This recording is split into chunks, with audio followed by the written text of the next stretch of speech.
Hello friends, I'm Mukesh Goyal. I hope कि आप बहुत अच्छे हैं फ्रेंड्स।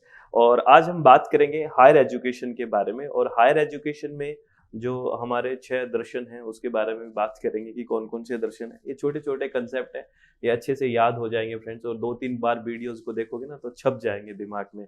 तो इसीलिए आप इनको छोटा-छोटा 15-20 मिनट में है ना सब कुछ कवर करने की कोशिश करते हैं उस टॉपिक का। तो बस इसको चित्त को शांत करके रिलैक्स होके सारी बातों को सुनते रहना कि क्या-क्या चीज़ हम बात कर रहे हैं, दर्शन की भी बात करेंगे, ठीक है? हैं फ्रेंड्स, वेदांग के बारे में भी बात करेंगे और यहाँ से डायरेक्ट क्वेश्चन पूछा जाता है फ्रेंड्स, बिल्कुल डायरेक्ट क्वेश्चन आता है, तो आराम से सुनना है। और ये हरियाणा सिविल सर्विसेज में भी पूछा गया, एससीएस में भी, और अलग-अलग कॉम्पिटिटिव एग्ज़ाम सिविल सर्विसेज में पूछ लिया जाता है। और हमसे भी क्वेश्चन जैसे यूजीसी नेट के पेपर में मैच करने का क्वेश्चन आ जाता है, तो शांति से सुनना है। आपको पता है जो वेदांग है वो क्या है? वेदों को अच्छी तरह से समझने के लिए काफ़ी सहायक हैं वेदांग, ठीक है? और वेदांग की कुल संख्या है वो 6 है। कितनी है? 6 हैं। वेदांग कितने हैं? 6 हैं। नीचे इंग्लिश, हिंदी दोनों में लिखा हुआ है फ्रेंड्स। वेदांग टोटल कितने हैं? 6 हैं। और शिक्षा, शिक्षा भी एक वेदांग है, ठीक है? और इसका मतलब है वैदिक वाक्यों को स्पष्ट उच्चारण हेतु इसका निर्माण हुआ है। किसके लिए या किसके लिए इसका निर्माण हुआ है? शिक्षा वेदांग का वैदिक वाक्यों को स्पष्ट उच्चारण हेतु इसका निर्माण हुआ है। और यहाँ पे जैसे सीधा मिलाना आ जाता है, फोनेटिक्स, फिनोलॉजी और प्रोनाउंसिएशन, ये सब किसमें है? शिक्षा में है। तो ये मैच करना आ जाता है कि फोनेटिक्स किससे रिलेटेड है, कौन से वेदांग से रिलेटेड है, तो आपको बोलना है शिक्षा से। किससे? शिक्षा से। एक एक तो वेदांग ये हो गया। सेकंड वेदांग है कल्प, ठीक है ना? कल्प में क्या है? जो भी हमारी रिचुअल इंस्ट्रक्शंस हैं फ्रेंड्स, जो भी रिचुअल इंस्ट्रक्शंस है हमारी, जैसे बर्थ, ठीक है ना? जन्म, वेडिंग, जो शादी होती है, डेथ, मृत्यु होती है, उसमें अपने जो रिचुअल्स होते हैं, जो हम अपने जो अपने अलग-अलग रिचुअल्स रहते हैं, अलग-अलग कल्चर की बात होती है, वो सब कल्पा के अंदर है। यानी कि इसमें जो हमारी पर्सनल अपना जो व्यक्तिगत आचरण है और प्रॉपर हमारी ड्यूटीज़ क्या हैं, हमारे कर्तव्य क्या हैं, इसके बारे में बात की गई है, किसमें? कल्प में या कल्पा में। ये भी ध्यान आपको रखना है, ठीक है ना? और इसका जो प्रतिपादन है, विधि नियमों का जो प्रतिपादन है, ये कल्प सूत्र में किया गया है, ये भी आप ध्यान रखना। तो कल्प से सीधा रिचुअल इंस्ट्रक्शन मैच कर सकते हैं आप। जैसे शिक्षा से आपने फोनेटिक्स को मैच किया, ठीक है? वैसे ही कल्पा या कल्प से क्या करोगे? रिचुअल इंस्ट्रक्शन, ऐसे मैच करने का क्वेश्चन आता है, ठीक है ना फ्रेंड्स? और मैं वो क्वेश्चन भी दिखाऊँगा आपको कि किस तरह का क्वेश्चन आता है। अगर मैं बात करूँ आगे व्याकरण की बात करूँ फ्रेंड्स, तो व्याकरण में आप नाम से ही समझ रहे हो कि व्याकरण में ग्रामर की बात हो रही है। किसकी बात हो रही है? ग्रामर की बात हो रही है। ग्रामर बिना आप किसी भी विषय को पढ़ना बड़ा मुश्किल हो जाता है, तो ये भी बहुत हेल्प करते हैं ग्रामर। तो ग्रामर के बारे में, या ये तो सीधा भी बता रहा है व्याकरण में क्या है, ग्रामर है और लिंग्विस्टिक एनालिसिस है, भाषाई एनालिसिस है। और ये भी पूछा जाता है कि अष्टाध्यायी है, वो पाणिनि का एक प्रसिद्ध व्याकरण ग्रंथ है, ध्यान रखना। अष्टाध्यायी है, वो पाणिनि की एक प्रसिद्ध व्याकरण ग्रंथ है, ये भी बहुत इम्पोर्टेंट है, आपसे पूछ लिया जाता है। और एक है निरुक्त, क्या है? निरुक्त, ये अपना 3 हो गया। निरुक्त है, निरुक्त एक जो वेदांग है उसमें क्या है?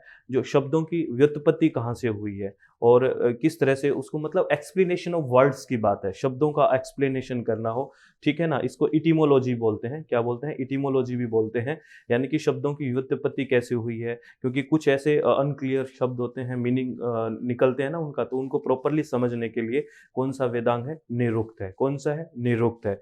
ये याद रखना, एक-एक शब्द आगे लिखते रहना बस, इटिमोलॉजी, एक्सप्लेनेशन ऑफ वर्ड्स, ठीक है ना?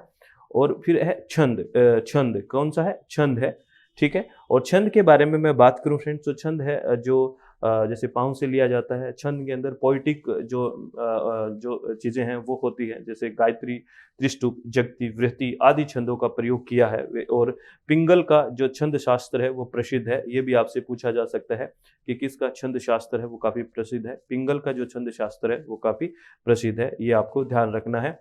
और उसके बाद जो अपने पास है ज्योतिष, ज्योतिष वेदांग है, और ज्योतिष के अंदर जो एस्ट्रोलॉजी वगैरह है इसकी बात है, ठीक है ना? इसकी बात है, एस्ट्रोलॉजी वगैरह की स्टडी होती है, ठीक है? तो ज्योतिष में इसकी हेल्प, ज्योतिष से इसकी हेल्प मिलती है इस वेदांग से।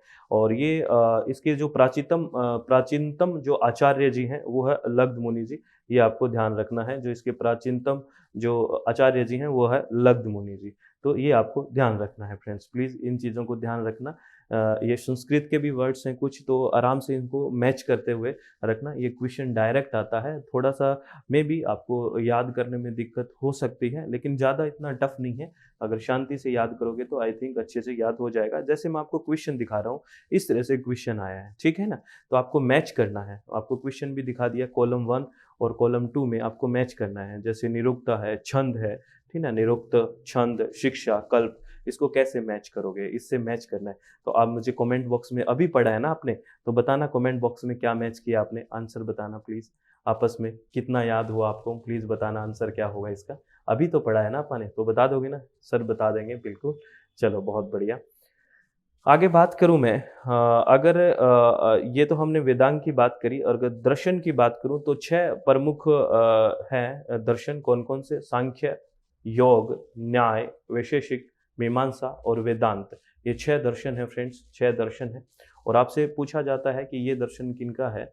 तो याद रखना, मैं जो सांख्य दर्शन है वो कपिला का है, योग है वो पतंजलि का है, न्याय है वो गौतम मुनि का है, विशेषिका है कणाद का है, और जो पूर्व मीमांसा है वो जामिनी का है, जामिनी जी का। ये सारे के सारे आपको मैच करना है। और वेदांता बादरायण जी का है, ये मैं आगे हिंदी में भी आपको प्रॉपर दिखा दूंगा।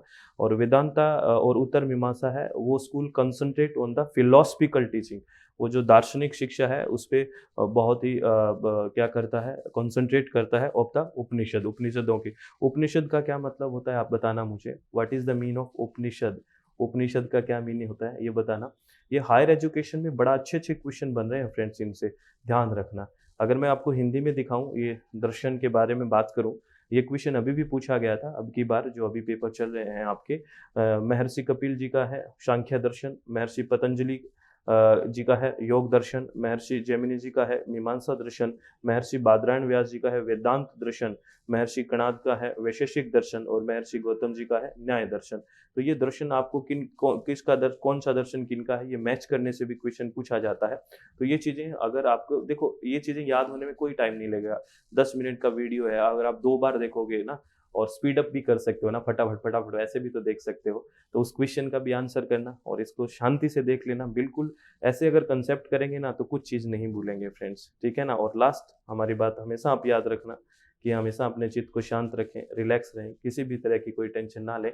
हाँ फ्रेंड्स, एक इन्फॉर्मेशन कि किसी का अगर पेपर 2 इन्वायरमेंट साइंस है, पेपर 2 अगर किसी का ईवीएस है कोड नंबर 89, तो उसके रजिस्ट्रेशन ओपन है और वो SWMG एप्लीकेशन पे है, success with Mukesh Goyal application पे है। अगर इसके बारे में किसी भी फर्दर इन्फॉर्मेशन आपको जाननी हो तो डिस्क्रिप्शन बॉक्स में जो कॉन्टैक्ट नंबर है वहाँ पे व्हाट्सअप करके आप फर्दर इन्फॉर्मेशन ले सकते हैं, ठीक है ना? तो आप हमेशा खुश रहिए, इसी तरह से पढ़ाई करते रहें और किसी भी तरह की टेंशन ना लें। All the very best. Thank you, thanks a lot friends.